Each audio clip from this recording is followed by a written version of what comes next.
1 Kings 8.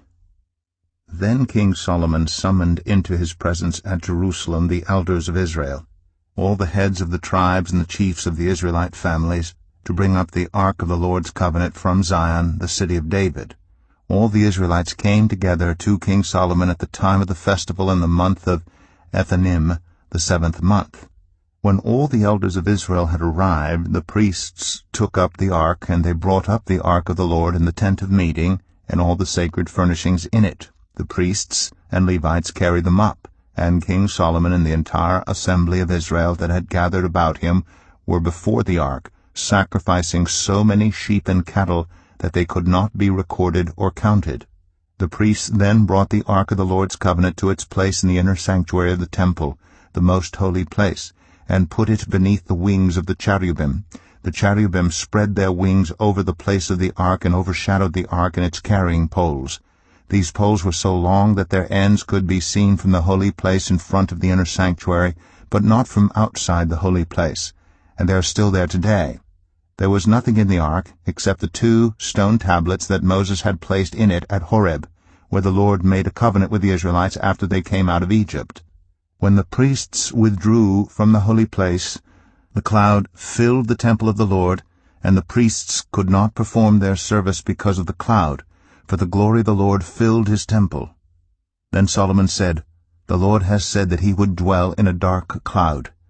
I have indeed built a magnificent temple for you, a place for you to dwell forever." While the whole assembly of Israel was standing there, the king turned around and blessed them. Then he said, "Praise be to the Lord, the God of Israel, who with his own hand has fulfilled what he promised with his own mouth to my father David, for he said, 'Since the day I brought my people Israel out of Egypt, I have not chosen a city in any tribe of Israel to have a temple built so that my name might be there. But I have chosen David to rule my people Israel.' My father David had it in his heart to build a temple for the name of the Lord, the God of Israel. But the Lord said to my father David, 'You did well to have it in your heart to build a temple for my name.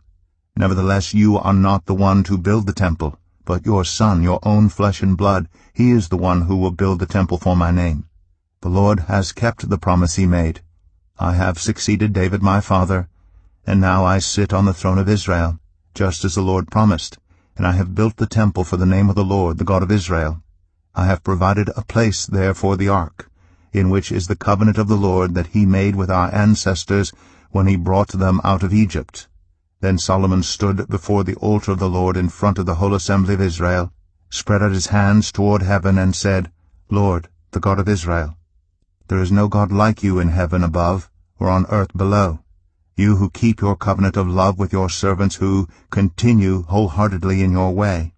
You have kept your promise to your servant David my father. With your mouth you have promised, and with your hand you have fulfilled it, as it is today.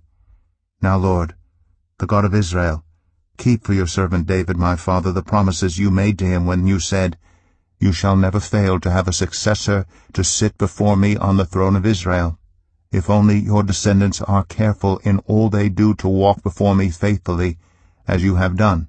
And now, God of Israel, let your word that you promised your servant David my father come true.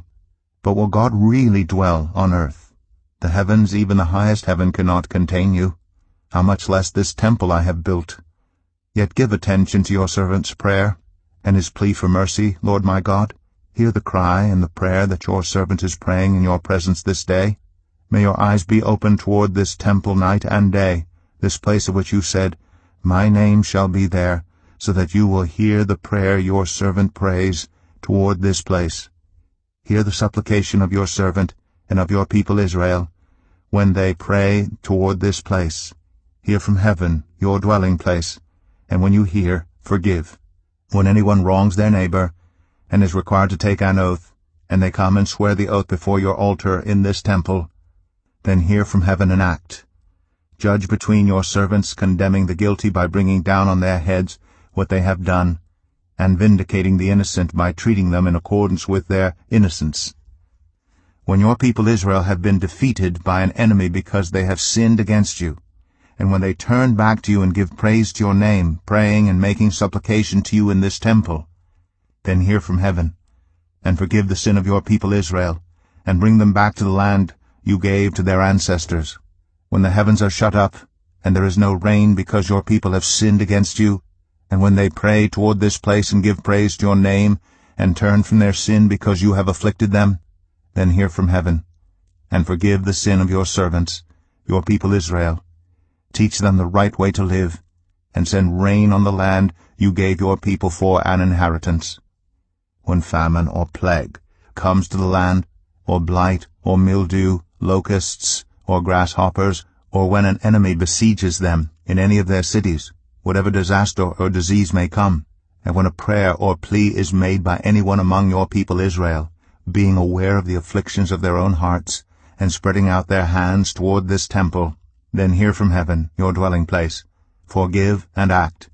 Deal with everyone according to all they do, since you know their hearts, for you alone know every human heart, so that they will fear you all the time they live in the land you gave our ancestors. As for the foreigner who does not belong to your people Israel, but has come from a distant land because of your name, for they will hear of your great name, and your mighty hand, and your outstretched arm, when they come and pray toward this temple, then hear from heaven, your dwelling place. Do whatever the foreigner asks of you, so that all the peoples of the earth may know your name and fear you, as do your own people Israel, and may know that this house I have built bears your name. When your people go to war against their enemies, wherever you send them, and when they pray to the Lord toward the city you have chosen and the temple I have built for your name, then hear from heaven their prayer and their plea, and uphold their cause. When they sin against you, for there is no one who does not sin, and you become angry with them and give them over to their enemies, who take them captive to their own lands, far away or near, and if they have a change of heart in the land where they are held captive, and repent and plead with you in the land of their captors, and say, We have sinned, we have done wrong, we have acted wickedly, and if they turn back to you with all their heart and soul in the land of their enemies, who took them captive, and pray to you toward the land you gave their ancestors, toward the city you have chosen, and the temple I have built for your name, then from heaven your dwelling place hear their prayer and their plea, and uphold their cause. And forgive your people, who have sinned against you, forgive all the offenses they have committed against you, and cause their captors to show them mercy, for they are your people and your inheritance, whom you brought out of Egypt, out of that iron-smelting furnace. May your eyes be open to your servants' plea, and to the plea of your people Israel, and may you listen to them whenever they cry out to you. For you singled them out from all the nations of the world to be your own inheritance, just as you declared through your servant Moses, when you, sovereign Lord, brought our ancestors out of Egypt. When Solomon had finished all these prayers and supplications to the Lord, he rose from before the altar of the Lord, where he had been kneeling with his hands spread out toward heaven. He stood and blessed the whole assembly of Israel in a loud voice, saying, Praise be to the Lord, who has given rest to his people Israel, just as he promised. Not one word has failed of all the good promises he gave through his servant Moses. May the Lord our God be with us as he was with our ancestors. May he never leave us nor forsake us.